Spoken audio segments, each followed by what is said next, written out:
السلام علیکم ورحمۃ اللہ نحمدہ ونصلی علی رسولہ الکریم اما بعد فاعوذ باللہ من الشیطان الرجیم بسم اللہ الرحمن الرحیم رب اشرح لی صدری ویسر لی امری واحلل عقدۃ من لسانی یفقہوا قولی۔ اچھا، اب ہم اس میں وفود کے بارے میں پڑھ رہے تھے، یہیں سے اب شروع کرتے ہیں۔ 336 پیج ہے۔ جو وفود رسول اللہ صلی اللہ علیہ وسلم کی خدمت میں آئے، عام اہل سیر کے مطابق ان کی تعداد 70 سے زیادہ ہے۔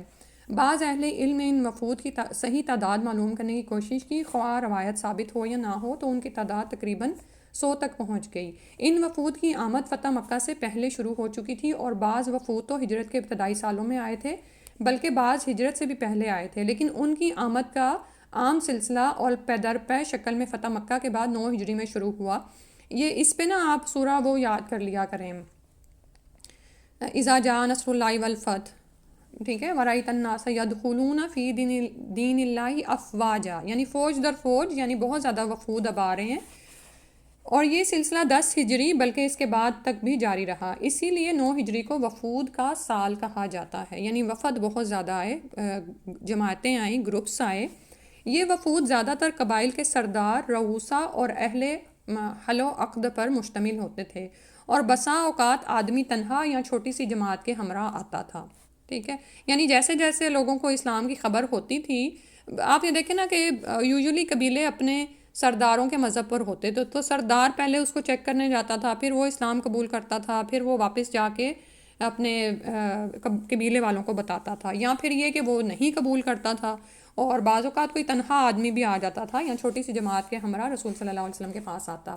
پھر ان وفود کے آنے کا مقصد ہر وفد کے اعتبار سے الگ الگ ہوتا تھا۔ کوئی قیدیوں اور گرفتاروں کو چھڑانے آتا، جیسا کہ وفد حوازن اور وفد تمیم کے ذکر میں گزرا، تو کوئی فقط اپنے لیے یا اپنے اور اپنی قوم دونوں کے لیے امان کا طالب بن کر آیا۔ وفد حوازن آپ کو پتہ نا مسلمان ہو گیا تھا، پھر کوئی فخر و مباحات یا مناظرے اور مجادلے کے لیے آیا، کوئی یہ گزارش کرنے آیا کہ اسلامی لشکر واپس چلا جائے تاکہ اس کی قوم پر حملہ نہ ہو۔ بتایا یہ جا رہا ہے کہ ہر کوئی جس طرح اس تک دعوت پہنچی، اس نے اس دعوت کو قبول کیا یا نہیں کیا۔ کسی نے آ کر اطاعت اور جزیہ کا اقرار کیا، کسی نے آ کر اسلام میں اپنی رغبت ظاہر کی اور اپنی قوم سے بھی اسی توقع کا اظہار کیا۔ کوئی مسلمان فرما بردار اور اپنی قوم کا نمائندہ بن کر آیا، اور کسی نے اسلامی تعلیمات اور احکام جاننے کی رغبت ظاہر کی۔ یعنی وہی جیسے ہوتا نا کہ ماں کے پیٹ میں انسان کے لیے لکھا جاتا ہے کہ وہ سعید ہوگا یا شقی ہوگا، تو اب یہاں پر آپ یہ دیکھیں کہ جب اسلام ظاہر ہوا، ان پر پیش کیا جاتا، تو کوئی تو مان جاتا، کوئی اطاعت کا اظہار کرتا اور جزیہ دینے پہ اقرار کر لیتا۔ ادھر رسول اللہ صلی اللہ علیہ وسلم کو اللہ تعالیٰ نے جس بشاشت اور کریمانہ اخلاق پر پیدا فرمایا تھا، اس کے مطابق آپ ان وفود کا استقبال فرماتے تھے، انہیں خوش کن تحائف سے نوازتے تھے، اسلام کی ترغیب دیتے تھے، اور ایمان اور شریعت کی باتیں سکھاتے تھے کہ وہ اپنے پیچھے والوں کو سکھائیں۔ آپ یہ دیکھیں کہ رسول صلی اللہ علیہ وسلم کے اخلاق پر خاص طور پر فوکس کریں۔ آپ سے بھی ہو سکتا ہے کوئی دین سیکھنے آئے، جب وہ کوئی سنے کہ آپ دین سیکھ رہے ہیں تو آپ سے کوئی مسئلہ پوچھنے آ جاتا ہے، آپ سے کوئی بات کرنے آ جاتا ہے۔ بعض اوقات لوگ آپ کی بات کو ویلیو کرتے ہیں، بعض اوقات نہیں کرتے، کوئی آپ کی تعریف کرتا ہے، کوئی آپ پر تنقید کرتا ہے، آپ تعریف پر خوش ہوتے ہیں اور تنقید پر، اگر تو آپ تنقید پر بیزار ہوتے ہیں، بلکہ اگر تعریف پر خوش ہوتے ہیں اور تنقید پر بیزار ہوتے ہیں تو آپ کو اپنی اصلاح کی ضرورت ہے۔ کیونکہ جب آپ کسی کی تنقید پر بیزار ہوں گے تو آپ کا رویہ اس سے بدل جائے گا۔ آپ نے فوکس کس پہ کرنا ہے؟ اپنی ذات پہ نہیں۔ آپ نے یہ دیکھنا ہے کہ یہ پیغام جو میں پہنچا رہی ہوں یہ اللہ کا پیغام ہے، ٹھیک ہے؟ تو اگر میں اس میں اچھے طریقے سے پہنچا دیتی ہوں اور دوسروں کے دل میں خیر ہے وہ اس کا قبول کرتے، تو اس میں میرا تو کوئی کمال نہیں ہے، ٹھیک ہے؟ اس سے کیا ہوگا؟ تکبر نہیں آنے پائے گا، انسان اللہ سے جڑا رہے گا۔ اور یہ کہ اگر کوئی اس بات کا انکار کرتا ہے تو کوئی نہیں، اللہ نے اس کو توفیق ہی نہیں دی، اور اگر وہ آپ کو کوئی باتیں بھی سنا جاتا ہے تو کوئی نہیں، آپ تو اللہ کی راہ میں ہے نا، تو اور وہ باتیں کرتا بھی ہے تو وہ آپ کو تو نہیں کرتا، وہ تو دین اسلام کو کر گیا نا، وہ اپنا بدلہ خود لے گیا۔ آپ نے کیا کرنا ہے کہ اپنا رویہ، اپنا اخلاق نہیں خراب ہونے دینا۔ آپ یہ دیکھیں کہ رسول صلی اللہ علیہ وسلم خوش کن تحائف سے ان کو نوازتے، ان کو اسلام کی ترغیب دیتے، اور یہ بھی یاد رکھیں کہ ہر ایک سے ایک ہی لاٹھی سے سلوک نہیں کرنا، ان کی طبیعتوں کے مطابق، ان کے دل کے میلان کے مطابق بات کرنی ہے۔ انہیں ایمان اور شریعت کی باتیں سکھاتے کہ وہ اپنے پیچھے والوں کو سکھائیں۔ در حقیقت یہ وفود صحراؤں میں رہنے والے بدوؤں کے اندر دین کو تیزی سے پھیلانے کا اہم ذریعہ تھے، چنانچہ ان کے نتائج، اغراض و مقاصد کے تنوع اور اسباب و وجوہ کے اختلاف کے باوجود یہ ہوتے کہ پہلے وفد میں آنے والوں نے اسلام قبول کیا، پھر جلد یا تھوڑے ہی دنوں بعد قوم نے بھی اسلام قبول کر لیا۔ اس سے صرف بعض وفود مستثنیٰ ہیں، مثلا بنو حنیفہ اور مسلمہ کذاب کا وفد۔ اب ذیل میں چند اہم وفود کا ذکر کیا جاتا ہے، ٹھیک ہے۔ تو یہاں پر رکھ کر وہی باتیں جو بھی میں نے کی ہیں، ہم نے یہ یاد رکھنا ہے کہ ہم اللہ تعالیٰ کے یعنی کہ اللہ تعالیٰ کی طرف سے جیسے اس کام پر مامور ہیں، ہم نے اس کام کا بیڑا اٹھا لیا ہے نا، ہم اس پر آگے بڑھ رہے ہیں، تو اب اللہ تعالیٰ کی طرف سے جب کام دیا جائے گا، کوئی آپ سے دین کی باتیں پوچھنے آئے گا تو نہایت ہی خوش اخلاقی کے ساتھ آپ اس سے برتاؤ کریں گے اور آپ کا کام پہنچا دینا ہے۔ وہ قبول کرتا ہے نہیں قبول کرتا، اس سے آپ نے اس سے پرسنل نہیں ہونا، یعنی ذاتی طور پر اس کو نہیں لینا اور اپنا اجر اللہ کے ہاں رکھنا ہے، ٹھیک ہے۔ کوئی اسلام قبول کر لیتا ہے اور پلٹ کے آپ کو کبھی بھی نہیں دیکھتا تو آپ نے کبھی بھی اس سے تعریف کی توقع نہیں کرنی، ٹھیک ہے۔ آپ نے تو اللہ کا کام کیا نا، اللہ کے لیے کیا، تو اسی سے اجر کی امید رکھنی ہے انشاءاللہ۔ اور جب بھی کوئی کام کریں، آپ یہ دیکھیں کہ یہاں پر جو آ رہا ہے نا، ان کے نتائج، اغراض و مقاصد کے تنوع، جب بھی کوئی کام کریں مقصد پر نظر رکھیں، نیت اپنی خالص کرتے رہیں۔ مقصد کیا ہے؟ اللہ کے دین کو پھیلانا اللہ کے لیے، اور پھر یہ کہ طریقہ بھی خالص ہو۔ طریقہ کیا ہوگا؟ سنت رسول صلی اللہ علیہ وسلم، خوش اخلاقی کے ساتھ دین کو پھیلایا جائے، اور نتیجے پر نظر رکھنی ہے، ٹھیک ہے، کہ میرا کام کا طریقہ بھی ٹھیک ہو اور مجھے اچھا نتیجہ حاصل ہو جائے، ٹھیک ہے۔ تو وہ یہ ہو سکتا ہے کہ آپ کو کوئی ایسا نتیجہ حاصل ہو جو آپ کو پسند نہ آئے، لیکن اس پر بھی انشاءاللہ صبر کرنا ہے۔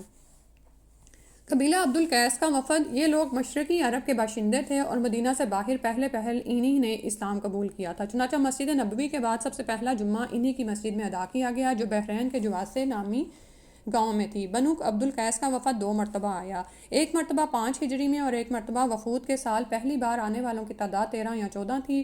یہ لوگ جب مدینہ پہنچے اور نبی صلی اللہ علیہ وسلم کو دیکھا تو مسجد کے دروازے ہی پر اپنے آپ کو سواریوں سے دے پھینکا اور لپک کر خدمت نبوی میں حاضر ہوئے اور سلام کیا۔ اب یہاں پر بتایا جا رہا ہے کہ لوگوں کے انداز کیا ہوتے ہیں آنے کے، یہاں سے دیکھیں لوگوں کی ان کی نفسیات کو، ان کا طرز عمل سیکھیں۔ ان کے ساتھ ایک شخص عبداللہ بن عوف الاشج تھا جو عمر میں سب سے چھوٹا تھا۔ اس نے سواریوں کے پاس رک کر انہیں بٹھایا، سامان اکٹھا کیا، 2 سفید کپڑے نکال کر پہنے، پھر اطمینان سے چل کر آیا اور نبی صلی اللہ علیہ وسلم کو سلام کیا، ٹھیک ہے۔ یہ ان میں ممتاز تھا، کیونکہ باقیوں نے کیا کیا ہے؟ سواریوں سے خود کو گرایا ہے، جیسے بے حال ہوتے ہوئے، جیسے جس حال میں تھے سفر سے آ کے لا پھینکا نبی صلی اللہ علیہ وسلم کے پاس، ٹھیک ہے۔ آپ صلی اللہ علیہ وسلم نے فرمایا تم میں 2 خصلتیں ہیں جنہیں اللہ اور اس کا رسول پسند کرتے ہیں، دور اندیشی اور بردباری۔ ابھی اس بندے نے کیا کیا تھا؟ اس نے اپنی سواری کو ایک سائڈ پہ باندھا، اس نے جذباتی رد عمل نہیں اختیار کیا، ٹھیک ہے، کہ وہ لو جی میں نبی کے پاس آ گیا ہوں، اب میں اسی طرح ان کے پاس پہنچ جاؤں، نہیں، بلکہ اپنی حالت کو سنوارا ہے، 2 سفید کپڑے نکال کر پہنے ہیں، اطمینان سے چل کر آیا ہے اور آپ صلی اللہ علیہ وسلم کو سلام کیا ہے۔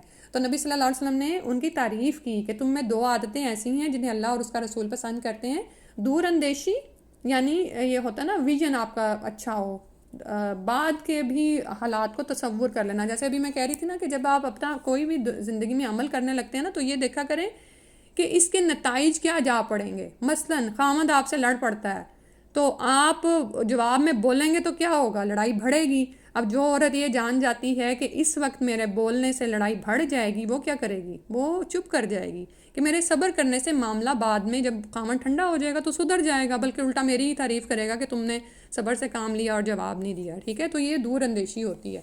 اور دوسرا بردباری، تحمل کے ساتھ کام کرنا، پوری یعنی کہہ لو کہ پورا ایک ترتیب کے ساتھ پورے منظر کو ذہن میں لا کر اس کے مطابق آرام سے، جیسے انہوں نے اپنے آپ کو اچھے طریقے سے نبی صلی اللہ علیہ وسلم کے پاس پیش کیا۔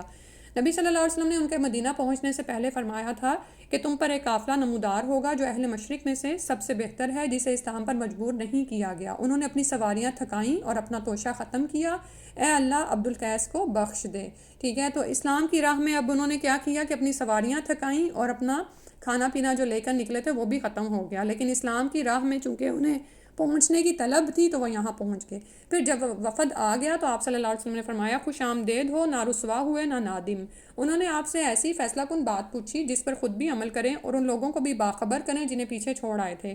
آپ نے انہیں 4 باتوں کا حکم دیا جو یہ ہیں: لا الہ الا اللہ محمد الرسول اللہ کی گواہی دینا، دوسری بات نماز قائم کرنا، زکوٰۃ دینا، رمضان کے روزے رکھنا۔ آپ یہ دیکھیں کہ حکمت کے ساتھ عمل ہے نا، انہوں نے بنیادی کوئی بات پوچھی ہے کہ جس پر خود بھی عمل کر لیں اور پیچھے والوں کو بھی باخبر کر دیں، ٹھیک ہے.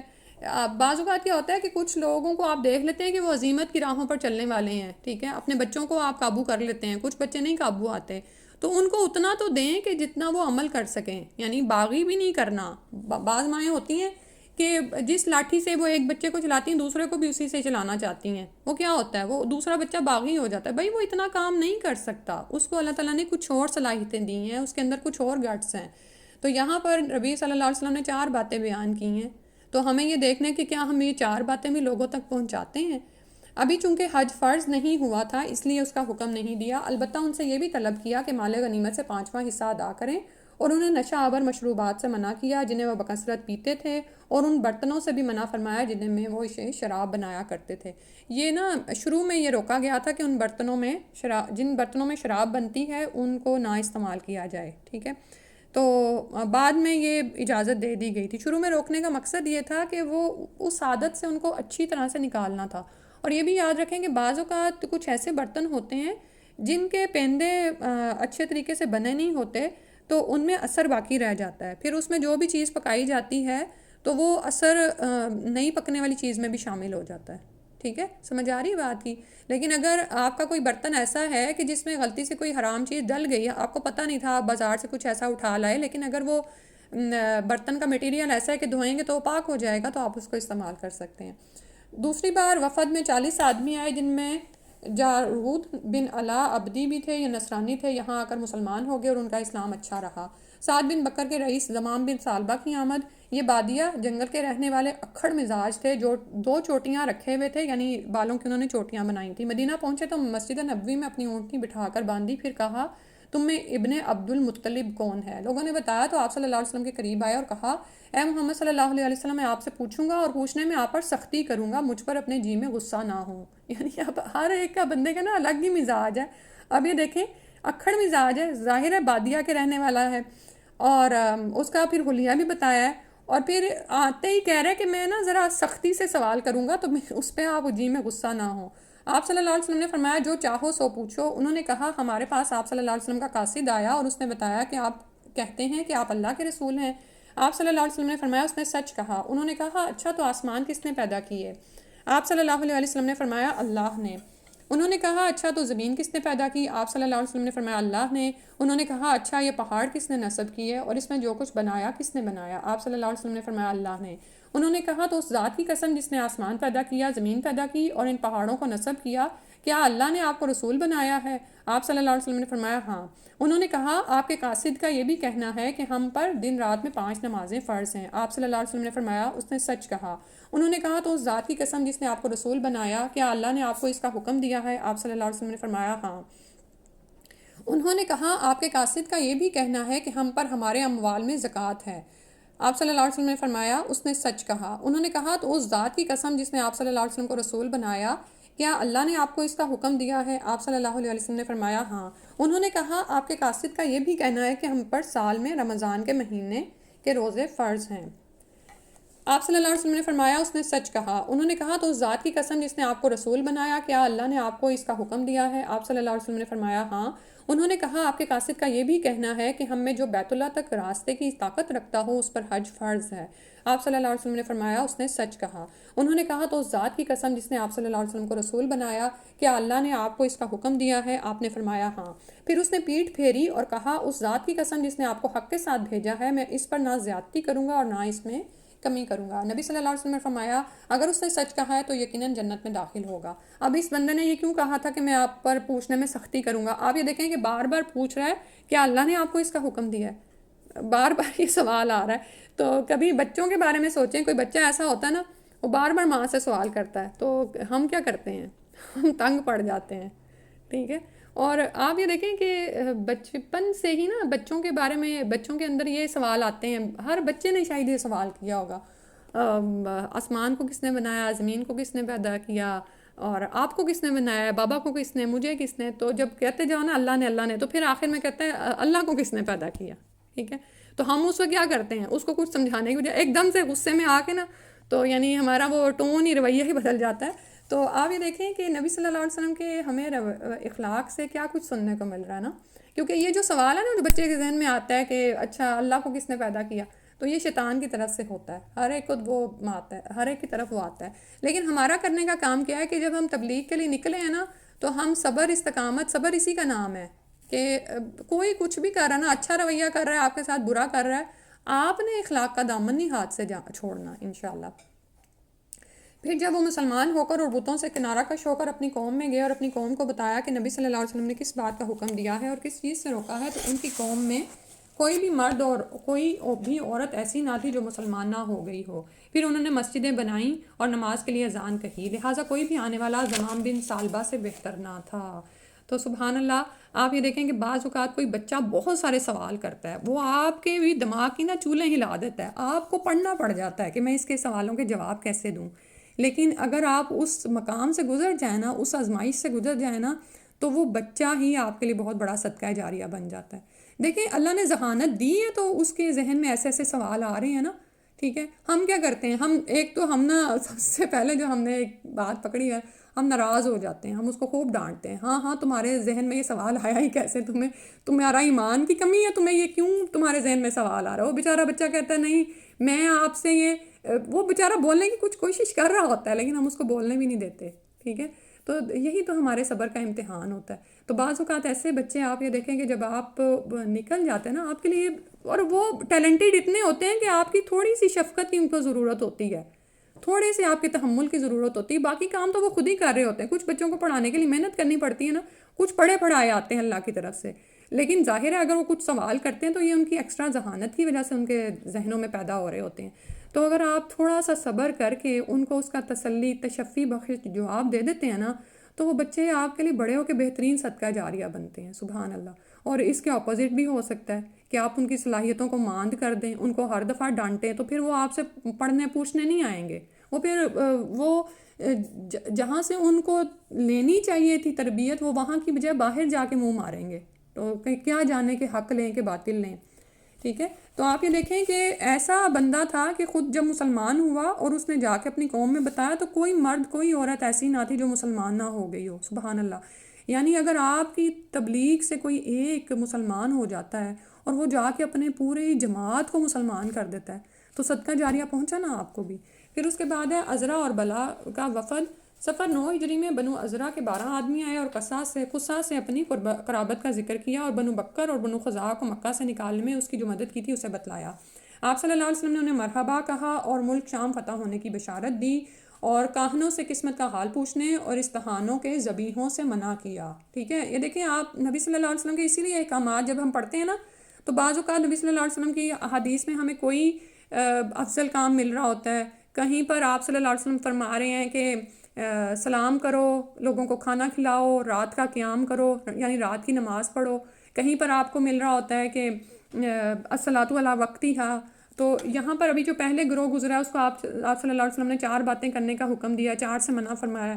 اب یہاں پر جو ہے یہ لوگوں کے ان کے پیچھے صورتحال کے مطابق احکامات ہوتے تھے. ٹھیک ہے، تو کاہنوں سے قسمت کا حال پوچھنے اور استہانوں کے ذبیحوں سے ان کو منع کیا جا رہا ہے. ٹھیک ہے، یعنی استہانے پہ اگر آپ استھانہ ہوتا ہے نا جہاں پہ کوئی آپ نصب کر لیتے ہیں کوئی چیز، تو وہاں پر جا کر جیسے پہلے بھی میں نے آپ کو بتایا تھا نا، اگر وہاں پر خاص نیت کر کے اللہ کے نام کی بھی قربانی کریں گے نا تو وہ بھی شرک میں آئے گی اور اس کا بھی جو ہے وہ ذبیحہ حرام ہو جائے گا. ٹھیک ہے، اور کاہنوں سے قسمت کا حال پوچھنا یہ بھی جو ہے حرام ہے، اور اس سے جو ہے وہ 40 دن کی نماز بھی قبول نہیں ہوتی ہے. یہ جو آتا نا یہ کیا ہے، روزانہ ہی لوگ دیکھتے ہیں میری قسمت کا حال، کل میرے ساتھ کیا ہونے والا، نعوذ باللہ. تو یہ سب کچھ اللہ سبحانہ و تعالیٰ نے منع فرمایا. وہ لوگ مسلمان ہو گئے اور چند دن ٹھہر کر واپس چلے گئے. ان کے بعد ربیع الاول 9 ہجری میں بلا کا وفد آیا اور یہ لوگ بھی مسلمان ہو گئے اور 3 دن ٹھہر کر واپس چلے گئے. بنو اسد بن خزیمہ کا وفد 9 ہجری کے شروع میں ان کے 10 آدمی آئے. اس وقت رسول صلی اللہ علیہ وسلم کچھ صحابہ کے ساتھ مسجد نبوی میں تشریف فرما تھے. ان لوگوں نے اسلام کیا.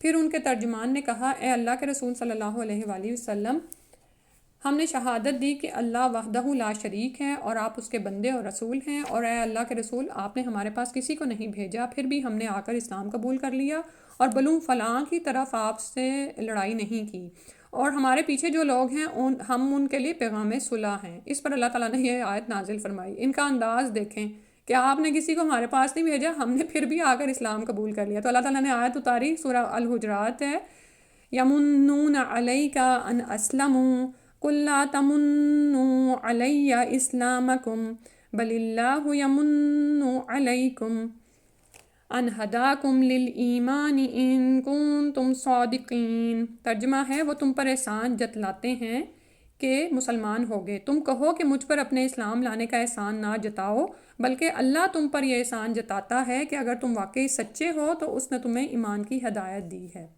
ٹھیک ہے، اب یہاں پر ہمیں وہی رویہ سمجھ آ رہا ہے نا کہ کوئی اسلام قبول کرتا ہے نہیں کرتا ہے، وہ اپنے بھلے کے لیے کرتا ہے اور اپنے ہی نفس کے خلاف اس کا انکار کرتا ہے۔ تو انہوں نے جاہلیت کے کچھ کاموں کے متعلق پوچھا، مثلا فال گیری کے لیے چڑیا بگانا، کہانت کرنا اور کنکری مارنا۔ یہ فال گیری کے لیے پرندہ اڑاتے تھے تو اس سے پھر فال لیتے تھے، اگر وہ دائیں طرف جاتا تو شاید اس کا اچھا مراد لیتے تھے۔ اور کہانت کرنا یعنی کاہن یعنی غیب کے حالات جاننا، میرے ساتھ مستقبل میں کیا ہونے والا ہے، میں یہ کام کر لوں یہ میرے لیے اچھا ہوگا یا نہیں، ٹھیک ہے۔ اور کاہن کے قبضے میں کچھ جنات ہوتے تھے، آپ وہ سارا قصہ ہم شاید دہرا چکے ہیں، تو وہ ان جنوں سے ایک آدھی سچی بات اور اس میں باقی جھوٹی بات ملا کے تو لوگوں کو بتاتے تھے، تو اس سے منع کیا جا رہا ہے۔ اور کنکری مارنا، کنکری مار کر جو ان سے اپنے قسمت کا فیصلہ کرتے تھے، تو ان سب چیزوں سے روکا گیا، ان سے منع فرمایا۔ انہوں نے رمل کے متعلق پوچھا، آپ نے فرمایا اسے ایک نبی جانتے تھے، اب اگر کسی کا علم اس نبی کے مطابق ہو تو ٹھیک ہے ورنہ نہیں، اور یہ بات طے ہے کہ اب مطابقت کا جاننا محال ہے اور یہ سارے اعمال غیب میں اندازہ لڑانے کے سوا کچھ نہیں، یعنی ظن و گمان سے کام لینا اور اس کے ذریعے سے غیب کو جاننے کی کوشش کرنا۔ اس وفد نے چند دن ٹھہر کر فرائض سیکھے، پھر واپس ہو گیا، یعنی جو بنیادی باتیں بنیادی احکامات تھے دین کے وہ سیکھے اور واپس ہو گیا، اسے تحائف سے بھی نوازا گیا۔ انشاءاللہ باقی وفود کا ہم اگلی دفعہ پڑھیں گے۔ دعا پڑھ لیتے ہیں۔ سبحانک اللہم و بحمدک نشہد ان لا الہ الا انت نستغفرک و نتوب الیک۔ اللہ تعالیٰ سے دعا ہے کہ وہ پڑھنے کی، دین کو سمجھنے کی اور سیکھنے کی، اس پر عمل کرنے کی اور اسے آگے پھیلانے کی توفیق عطا فرما دیں۔ آمین یا رب العالمین۔ السلام علیکم۔